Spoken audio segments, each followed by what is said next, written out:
આખા વિશ્વની અંદર આદિવાસી દિવસ તરીકે ઘોષિત કરેલા આ દિવસ છે.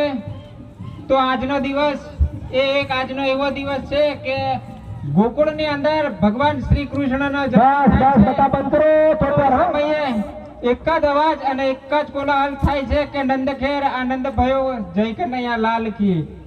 એ રીતના આજે આખા વિશ્વની અંદર 9 ઓગસ્ટ આદિવાસી દિવસ ઉજવાતો હોય તો આખા વિશ્વની અંદર અને ભારત દેશની અંદર જે વિસ્તારની અંદર આદિવાસી સમાજ વસે છે એ સમાજની અંદર 9 ઓગસ્ટની ઉજવણી થતી હોય તો એક જ અવાજ અને એક જ કોલાહલ હોય છે કે જય જોહાર કા નારા. આપણી વચ્ચે જયરામ ડોક્ટર સાહેબ આવ્યા છે દિલથી જય જોહાર અશ્વિન જયરામ સાહેબનું સ્વાગત છે.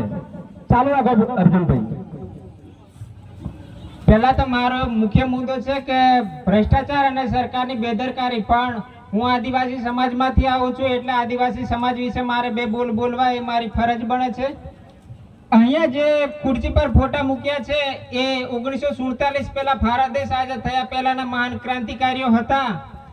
પણ દેશ આઝાદ થયા પછી આપણા સમાજે જે પહેલા અંગ્રેજોની સામે તીર કામઠાથી લડાઈ લડ્યા હતા દેશની આઝાદી માટે, પરંતુ દેશ આઝાદ થયા પછી સરકારના ભરોસા પર આપણો સમાજ રહ્યો હતો. પણ સરકારે પૂરતો યોગ્ય રીતના આપણને કાળજી નહીં આપી એટલે આપણો સમાજ શિક્ષણ અને બેરોજગારથી થોડો પછાત રહ્યો.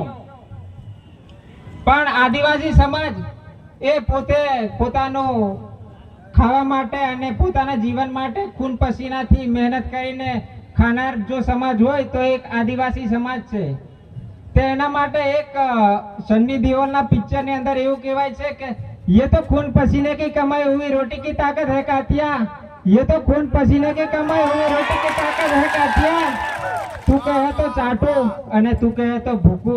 હવે તું કહે તો ચાટે અને તું કહે તો ભૂકે એ આદિવાસી નોય. आदिवासी એટલે કોણ? तुमको क्या लगता था कि हम नहीं लौटेंगे क्या? तुमको क्या लगता था कि हम नहीं लौटेंगे क्या? गलत. जब तक तोड़ेंगे नहीं तब तक छोड़ेंगे नहीं. आदिवासी हमको क्या अंडू गंडू चंडू समझ के रखा है क्या? गलत. हम तो शेर है शेर. आदिवासी साहब. હવે આ